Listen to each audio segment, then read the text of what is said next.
Protagonistascalorifrío.com, el podcast con las entrevistas clave del sector de las instalaciones y la construcción sostenible.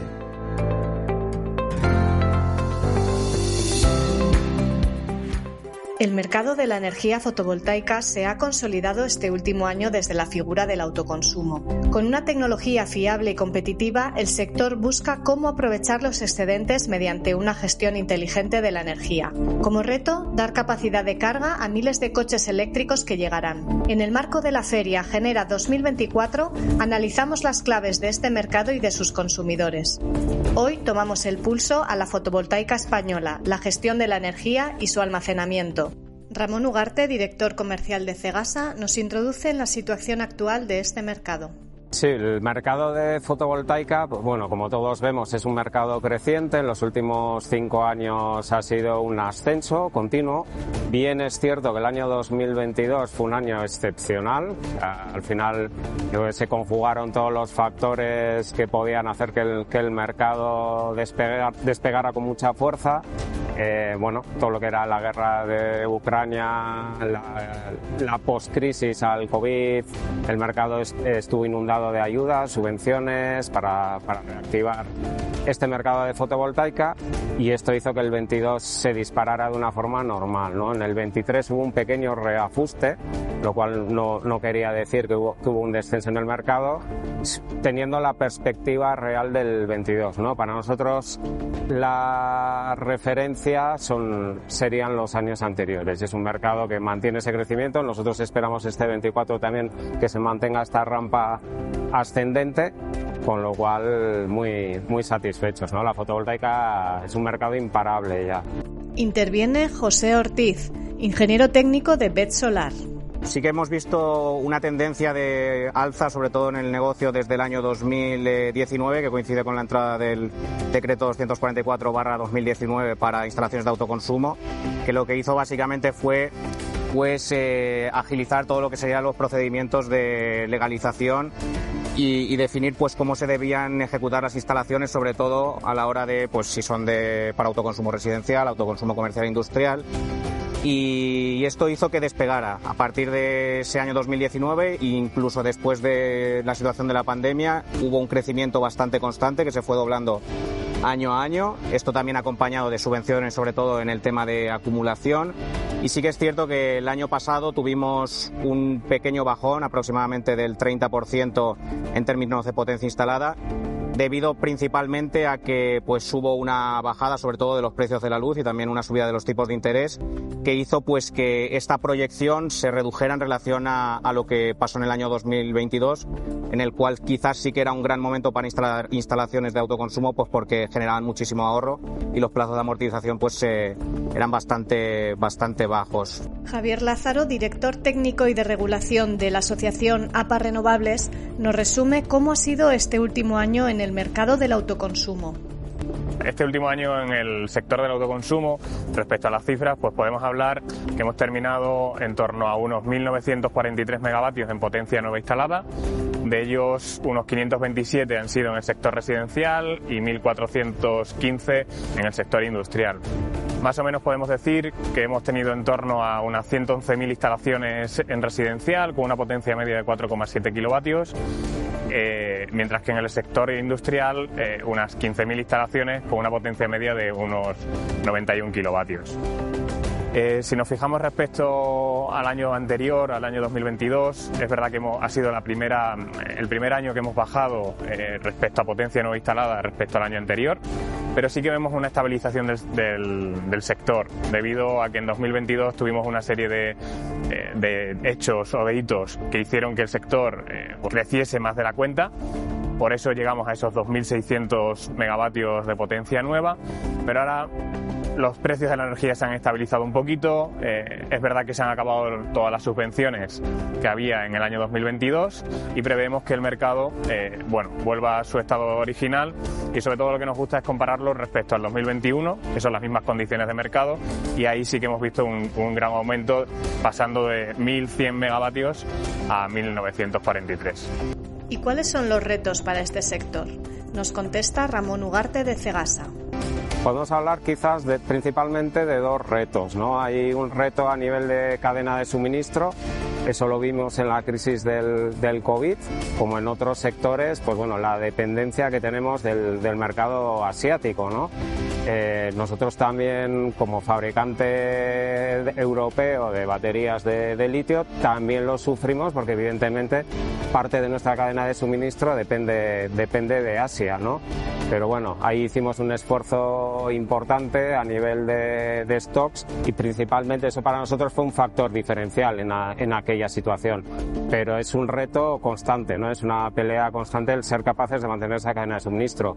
Otro reto importante que nos viene por delante, pero a la vez se va a convertir en una oportunidad para un fabricante como Cegasa, es todos los aspectos normativos y regulatorios, ¿no? Ha habido mucha laxitud en este aspecto y lo que vienen son normas mucho más estrictas que van a obligar a mejorar los estándares de calidad, tanto en aspectos de aprovisionamiento como en aspectos de calidad, como en control de huella de carbono. Eso va a hacer que haya un filtro importante a empresas asiáticas que hoy día no tienen ninguna consideración en ninguno de esos puntos, ¿no? Con lo cual es un reto, pero es una oportunidad también. José Ortiz, de Bet Solar, nos habla sobre otro tipo de retos importantes para el sector. La repotenciación de las líneas que va a hacer falta a partir de ahora, teniendo en cuenta que aproximadamente ahora mismo hay unas 500.000 instalaciones de autoconsumo residencial ya instaladas, pero sí que tenemos unos 5 millones de viviendas unifamiliares potenciales para la instalación de sistemas de autoconsumo. Esto está haciendo que la red eléctrica cada vez se vea más saturada por el hecho de que hay muchísimos generadores de energía que están vertiendo a la red. ¿Cómo solucionamos esto? Con la implementación sobre todo de acumulación en los sistemas de autoconsumo.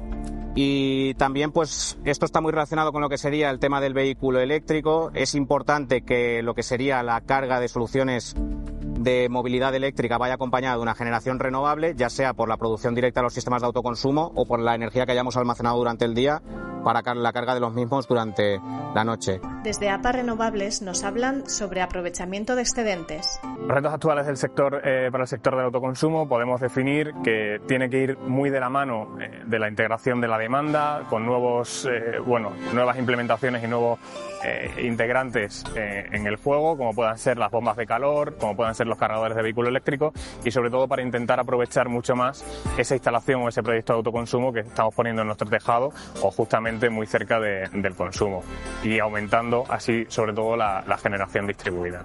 Evidentemente el aprovechamiento de excedentes es un reto que tenemos dentro del sector. Para ello sí que confiamos mucho en la acumulación, no solamente en gran escala, sino en la acumulación de almacenamiento de energía en generación distribuida, esas pequeñas baterías en cada una de las viviendas o en cada uno de los sectores industriales, sobre todo si nos enfocamos más en el sector industrial. Ahí una industria, uno de sus mayores costes es el precio de la energía.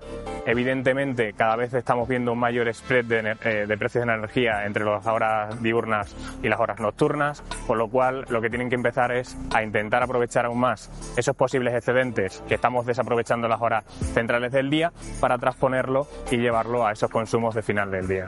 El porcentaje de demanda, como comentaba, según nuestras estimaciones es ya el 3% de la demanda energética. Sí que vemos que hay cerca de un 0,7% que lo estamos perdiendo por no poder estar inyectando esos excedentes a la red. Pero si luego vemos y hacemos una comparativa de la demanda bruta en barras de central respecto a los años del año anterior, en 2022, el año móvil, vemos que hemos bajado en torno a un 2,5% y según nuestras estimaciones, de ese 2,5%, aproximadamente la mitad, un 1,25, 1,27, ya empieza a ser por el factor de las instalaciones de autoconsumo. Hablaremos ahora sobre el papel del consumidor, que ha pasado a llamarse prosumidor. El prosumidor al final no deja de ser una persona que lleva a recuperar un control sobre su propia instalación, ¿no? Es tener esa capacidad de generar tu propia energía y controlar el uso de esa energía. Venimos de un modelo con una dependencia total de sistemas muy centralizados. Ahora el cliente, el usuario, comienza a tener un control sobre la instalación, sobre el uso de la energía, y ese es el salto principal. Pasamos de ser un simple consumidor pasivo a ser un prosumidor, ¿no? Una figura activa. El prosumidor es un tipo de cliente que participa activamente en lo que sería el desarrollo de los productos que ofrecen los diferentes fabricantes. Por decirlo de una manera, pues aporta ideas que al fabricante le van a servir para el desarrollo de sus productos, y cada vez tenemos este cliente que está muy enfocado en entender lo que tiene instalado en su vivienda, cómo mejorarlo y cómo sacarle el mayor provecho. Para eso, esa información de los clientes finales pasa a los instaladores la transmiten a los distribuidores de material fotovoltaico, como seríamos nosotros, y nosotros toda esta información la compartimos con nuestros partners y fabricantes para que desarrollen sus soluciones de la mejor manera posible para adaptarlas a las necesidades del cliente final. ¿Y cómo debe ser una instalación de autoconsumo realmente eficiente? Para empezar, debería de pasar, desde luego, por tener elementos eficientes en cuanto a rendimiento, ¿no? El tener una batería con un buen rendimiento, el tener un inversor, una electrónica de potencia eficiente en todos los sentidos, con un alto rendimiento, pero sobre todo con un control inteligente de la instalación. Y eso es, hoy día todavía hay mucho desarrollo por hacer, ¿no? Todavía son instalaciones bastante pasivas en ese aspecto. Poco a poco se van generando nuevas aplicaciones que permiten a los clientes generar ahorros adicionales a los que hoy día podemos encontrar en una instalación típica de autoconsumo, ¿no? Y luego también lo que estamos empezando a ver durante estos últimos meses y para lo que va a ir al futuro es sobre todo lo relacionado con la inteligencia artificial, lo que sean los sistemas de autoconsumo. De este modo, estos tipos de sistemas van a estar o van a poder comunicarse con datos meteorológicos, con los datos del precio de la luz que tengamos a cada hora, y de esta manera adaptar lo que sería la gestión energética de manera que el cliente tenga el mayor ahorro y también pues consiga la mayor eficiencia energética. Entonces yo creo que vamos a enfocar estos próximos años en un desarrollo más tecnológico centrado en lo que sería sacar el máximo rendimiento a los sistemas que ya tengan instalados los clientes. Ya había mucho sistema ya de aprendizaje, de autoaprendizaje implementado, mucha predicción, mucha algoritmia que el cliente no es capaz de visualizarla, de verla, pero que está por detrás de todos estos sistemas, ¿no? Entonces la inteligencia artificial no deja de ser una evolución de todo esto y un paso más. Y sin duda estará ahí. Al final, hay muchos datos que manejar, y cuanto más soporte y ayuda tenga el sistema en ese aspecto, pues decisiones más inteligentes y más ahorros se generarán, ¿no? ¿Y qué papel debe tener la batería en una instalación fotovoltaica? Nos contesta Cegasa. Sí, la batería es un eje principal en un sistema de autoconsumo. Al final no deja de ser el eje central de la instalación, ¿no? Todos los flujos energéticos acaban pasando por la batería. Es la que nos va a permitir almacenar excedentes y con esos excedentes pues poder realizar aplicaciones inteligentes que nos permitan optimizar los ahorros de esa instalación, ¿no? Por un lado está la generación de las placas fotovoltaicas, todo el excedente de la placa fotovoltaica, el uso de la energía de la red en horas valle para poder implementarla en horas pico, en las que el consumo de energía pues requiere un coste más alto. El eje central de la instalación siempre es la batería. Entonces, sin la batería en la instalación nos perdemos un elemento principal para poder optimizar esos ahorros y realizar estrategias inteligentes, como decíamos antes, ¿no? ¿Qué baterías están siendo más demandadas? Hay tecnologías alternativas muy interesantes, pero todavía con un nivel de madurez bajo hablando de implementaciones ya comerciales, como ocurre con el litio, ¿no? Si deberíamos de pensar un poco lo que ha ocurrido con el propio litio, ¿no? El nivel de inversión que ha requerido implementar litio en aplicaciones industriales es brutal. O sea, por detrás de todo esto ha habido años de desarrollo, ha habido un empuje en el litio litio a través de la electrónica de consumo, que estas otras tecnologías pues a día de hoy todavía no tienen, ¿no? Pero sí existen alternativas interesantes con las baterías de flujo de Vanad y demás, que vendrán, pero creemos que todavía les quedan recorrido para madurar. ¿Qué distingue la calidad de unas baterías frente a otras? Es importante saber quién está detrás, soportando detrás la garantía de esa batería, ¿no? Porque sobre el papel todos sabemos que todo es maravilloso, pero sí es importante, por eso nosotros sí sentimos que el aval de una compañía como Cegasa, una compañía europea en un mercado industrial en el que los niveles de inversión en una batería son muy elevados, el aval de una batería europea respecto a baterías de otras procedencias, con otro tipo de cultura respecto a la garantía, los estándares de servicio y calidad, pues son factores diferenciales, ¿no? Al final nos distinguen. Dependiendo del tipo de batería, dependiendo de la aplicación, te puedes encontrar con garantías en el entorno de los 5 y los 10 años, que son niveles muy altos para los estándares normales de industria, ¿no? ¿Cuál es la previsión en cuanto a generación de energía para este año 2024? Nos contestan desde APA Renovables. Respecto a la generación energías renovables, junto con el objetivo del PNIEC, tenemos que volver a hacer toda la valoración, porque justamente este año ha sido el primer año que hemos conseguido superar el 50% de generación en energías renovables.